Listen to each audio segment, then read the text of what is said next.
Bismillahirrahmanirrahim. Assalamualaikum warahmatullahi wabarakatuh. Alhamdulillah. Alhamdulillahi rabbil alamin. Asyhadu an la ilaha illallah wahdahu la syarikalah. Wa asyhadu anna Muhammadan abduhu wa rasuluhu alladzi la nabiyya ba'da. Allahumma salli wa sallim wa barik ala sayyidina Muhammad wa ala alihi wa ashabihi wattabi'in lahum bi ihsanin ila yaumiddin amma ba'd. Faya ibadallah, usikum wa nafsi bitaqwallahi wa ta'atihi la'allakum tuflihun. Qala Allah Ta'ala fil Qur'anil Karim, a'udzu billahi minasy syaithanir rajim. Bismillahirrahmanirrahim. Ya ayyuhalladzina amanu taqullaha haqqa tuqatih wa la tamutunna illa wa antum muslimun. Wa qala aidan, وَمَنْ أَحْسَنُ قَوْلًا مِّمَّنْ دَعَا إِلَى اللَّهِ وَعَمِلَ صَالِحًا وَقَالَ إِنَّنِي مِنَ الْمُسْلِمِينَ. Shadaqallahul azim. Hadirin jamaah Jumat yang insyaallah dirahmati Allah Subhanahu wa taala. Lagi dan lagi kita ucapkan alhamdulillah, syukur alhamdulillah kepada Allah Subhanahu wa taala yang telah begitu banyak memberikan nikmat-nikmatnya kepada diri-diri kita. Allah Subhanahu wa taala yang memberikan nikmat iman dan Islam. Allah yang memberikan nikmat kesehatan badan pada diri-diri kita. Yang dimana hadirin yang mulia, masih banyak saudara-saudara muslim kita yang terbaring di rumah, yang terbaring di rumah sakit asbab sebuah penyakit sehingga tidak bisa melaksanakan sholat Jumat secara berjamaah. Namun bersyukur kita, Allah beri kita kesehatan, waktu yang luang yang insya Allah kita sama-sama melaksanakan sholat Jumat secara berjamaah. Allah Subhanahu wa ta'ala yang memberikan nikmat kelonggaran rezeki kepada diri-diri kita. Yang dimana hadirin yang mulia, banyak saudara-saudara muslim kita yang harus memeras keringatnya, yang harus berpanas-panasan untuk mendapatkan nilai rupiah. Namun boleh jadi kita yang berada di tempat ini tanpa harus berpanas-panasan, tanpa harus menguras keringat yang banyak, boleh jadi mendapatkan nilai rupiah yang lebih banyak. Namun hakikatnya hadirin yang mulia, hakikatnya nikmat-nikmat yang Allah berikan kepada diri-diri kita, bagaimana kita sangkut pautkan di dalam perkara agama. Disangkut pautkan di dalam perkara agama. Sehingga Allah firmankan di dalam Al-Quran, la in syakartum la azidannakum wa la in kafartum inna azabi lasyadid. Jikalau kalian mensyukuri nikmatku, kata Allah, diberikan kesehatan, kelonggaran rezeki, waktu yang luang, digunakan untuk amal-amal agama, maka pasti, kata Allah, akan menambahkan daripada nikmat tersebut. Namun sebaliknya apa kata Allah? Wala in kafartum inna adzabi lasyadid. Jikalau, kata Allah, kalian kufur akan nikmatku, mendustakan nikmatnya Allah, diberikan kesehatan, kelonggaran rezeki, waktu yang luang, namun tetapi maaf, tidak membuat dia taat kepada Allah Subhanahu wa taala, bahkan melakukan kemaksiatan secara terang-terangan, apa kata Allah? Wala in kafartum inna adzabi lasyadid. Tunggu kata Allah, azabnya Allah Subhanahu wa taala amatlah pedih. Selawat berbingkai salam kita kirimkan kepada baginda Rasulullah sallallahu alaihi wasallam, suri teladan kita, panutan terbaik kita, yakni baginda Rasulullah sallallahu alaihi wasallam. selalu dan selalu mengingatkan diri pribadi dan kepada seluruh jamaah untuk kita sama-sama selalu meningkatkan kualitas iman dan takwa kita kepada Allah Subhanahu wa taala dengan melaksanakan daripada perintah-perintahnya dan sejauh mungkin kita meninggalkan larangan Allah Subhanahu wa taala. Hadirin jamaah Jumat yang insyaallah dirahmati Allah Subhanahu wa taala. Sejenak hadirin, kita sama-sama merenungkan. Pada hakikatnya dalam kehidupan kita, yang paling berjasa, yang paling banyak pengorbanannya untuk kita ialah kedua orang tua kita. Terutama hadirin, ibu kita. Bahkan disampaikan, sekiranya harta yang hari ini kita punya, jabatan, pangkat yang hari ini kita miliki, kita berikan semuanya, seluruhnya kita berikan kepada orang tua kita, kepada ibu kita. Taruhlah hadirin sampai-sampai ini kita menjadi miskin. Ini belum bisa membalas daripada kebaikan orang tua kita, belum bisa membalas daripada kebaikan ibu kita. Dan boleh jadi hadirin yang mulia, apa yang hari ini kita punya, apa yang hari ini kita miliki, kenikmatan-kenikmatan yang hari ini kita nikmati, itu tidak terlepas daripada pengorbanan ibu kita, tidak terlepas daripada doa ibu kita. Boleh jadi jamaah yang insya Allah dirahmati Allah Subhanahu wa ta'ala, tangisan kita di masa kecil yang membangunkan tidur nyenyak ibu kita. Boleh jadi hadirin, ibu kita yang terkadang membantu ayah kita dalam mencari daripada nafkah, dia peras daripada keringatnya. Ibu kita hadirin yang terkadang rela menahan laparnya demi kita. Boleh jadi di sela-sela susah-susahnya ibu kita, boleh jadi di sela-sela susah-susahnya ibu kita, dia angkat tangannya, dia berdoa kepada Allah Subhanahu wa ta'ala, sehingga hadirin apa yang hari ini kita punya, apa yang hari ini kita miliki, itu tidak terlepas daripada pengorbanan doa ibu kita. Maka di zaman baginda Rasulullah sallallahu alaihi wasallam, ada salah satu sahabat bertanya kepada Rasulullah, ya Rasulullah, siapakah yang pantas untuk aku agungkan? Siapakah yang pantas untuk aku sanjung dan hargai selain Allah dan Rasulnya, kata sahabat. Maka baginda Rasulullah SAW sampaikan kepada sahabat, ummuka, ibumu, sampai 3 kali baru abuka, baru ayahmu. Mengapa demikian hadirin? Karena kurang lebih 9 bulan 10 hari ibu yang mengandung kita, dan ini bukan perkara yang mudah. Tangisan kita di masa kecil yang membangunkan tidur nyenyaknya ibu kita. Ibu kita hadirin yang merawat kita dari kita merayap sampai hari ini kita berdiri tegak dan lurus, dan itu bukan perkara yang mudah.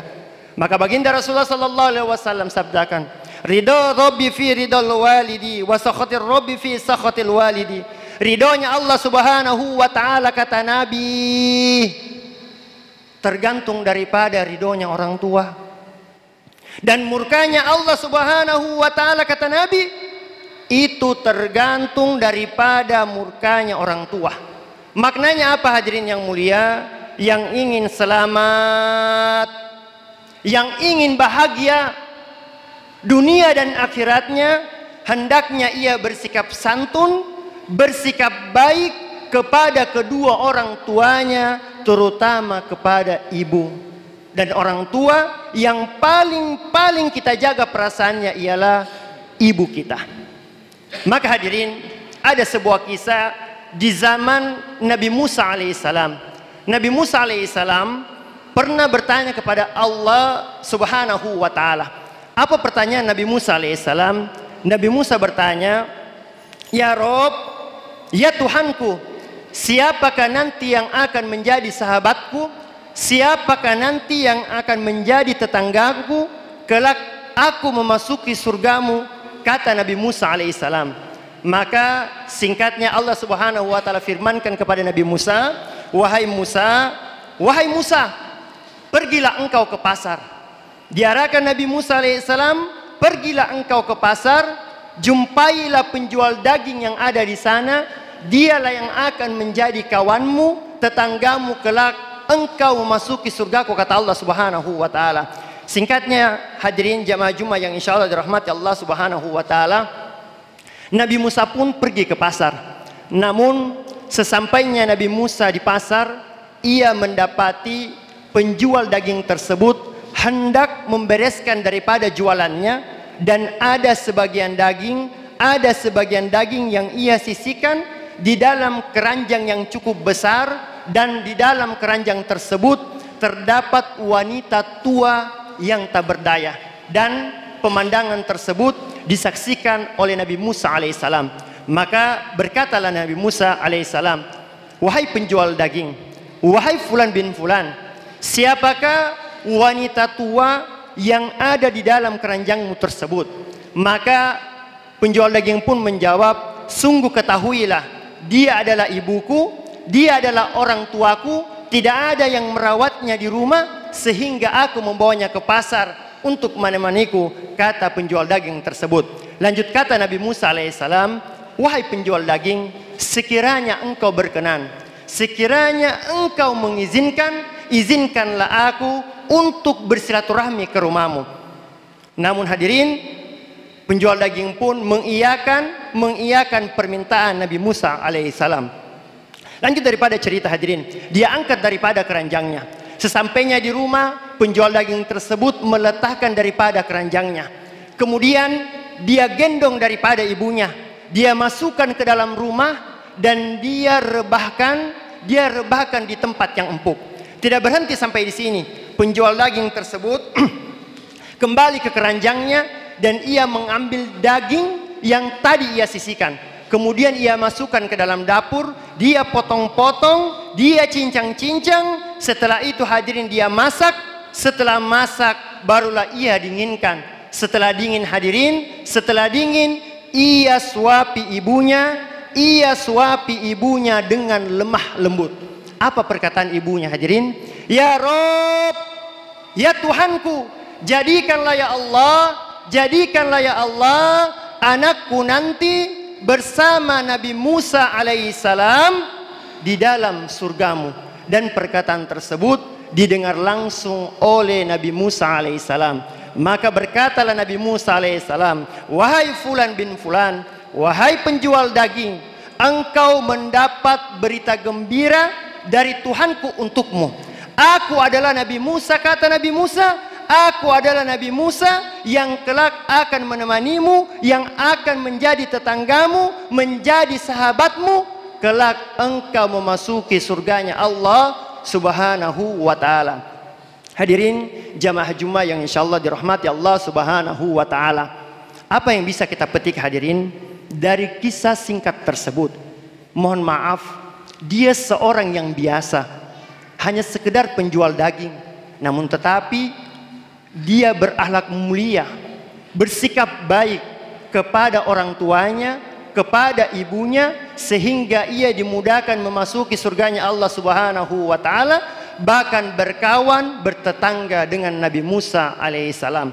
Maka di redaksi yang lain, baginda Rasulullah sallallahu alaihi wasallam sabdakan, man ahabba ayyumadalahu fi umri wa ayyuzadalahu fi rizki falyabadha walidayhi. Nabi sampaikan, barang siapa yang ingin dipanjangkan usianya, ditambahkan daripada rezekinya, falyabarra walidain, hendaknya ia bersikap santun, bersikap baik kepada kedua orang tuanya, terutama kepada ibu. Hadirin jamaah Jumat yang insyaallah dirahmati Allah Subhanahu wa taala. Maka berbahagialah hadirin orang-orang yang masih memiliki ibu.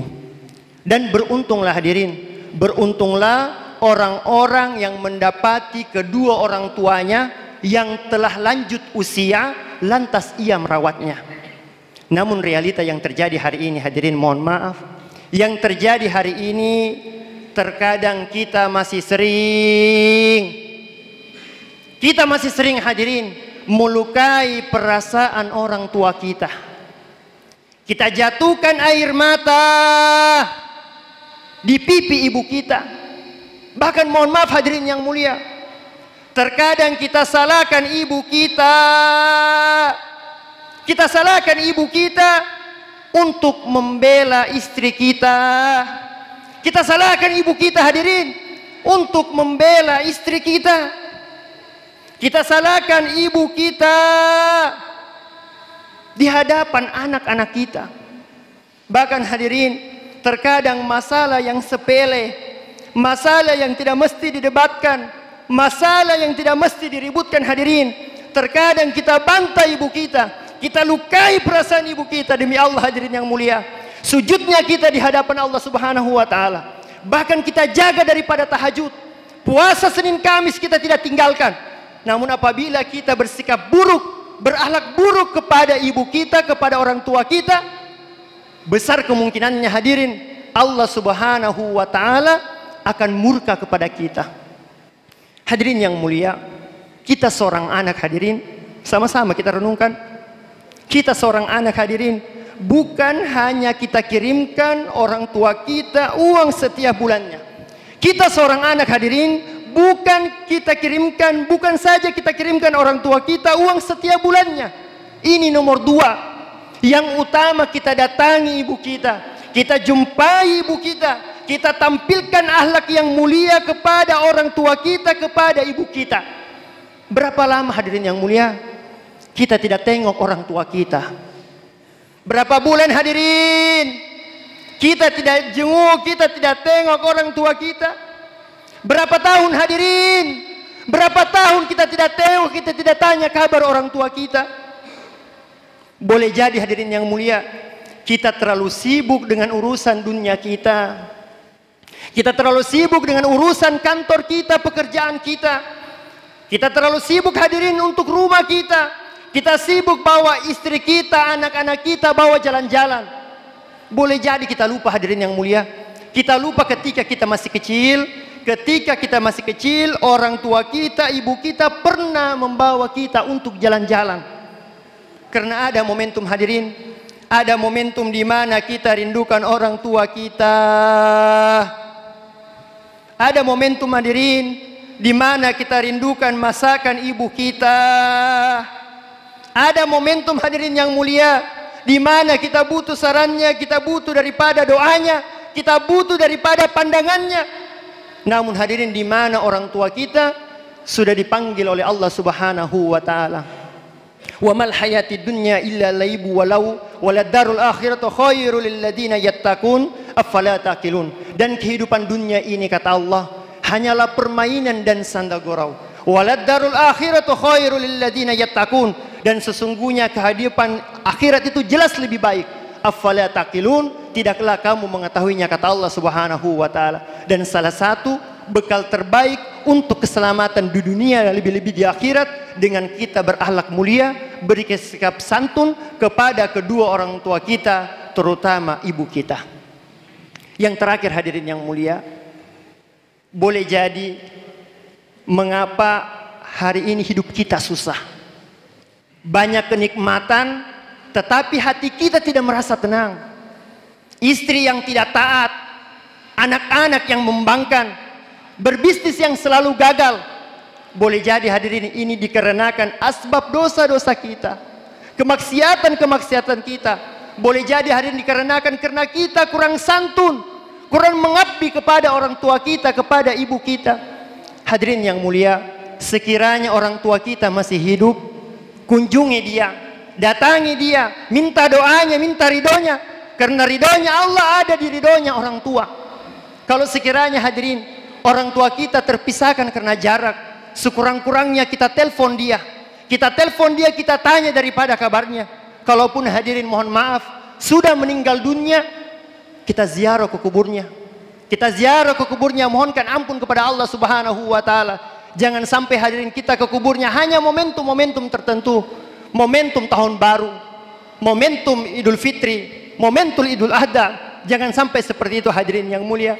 Datang ke kuburnya, mohonkan ampun kepada Allah Subhanahu wa taala. Semoga diri saya pribadi dan kepada seluruh jamaah, terusus daripada ahli-ahli keluarga kita, semoga bisa lebih berbakti, bersikap santun kepada kedua orang tua kita, terutama ibu kita. Wallahu a'lam bishawab. Amin amin ya rabbal alamin. Barakallahu li wa lakum fil Qur'anil Karim. Wa nafa'ani wa iyyakum bima fihi minal ayati wa dzikral hakim. Wa taqabbalallahu minni wa minkum tilawatahu innahu was-sami'ul 'alim wastaghfiruhu innahu wal ghafurur rahim.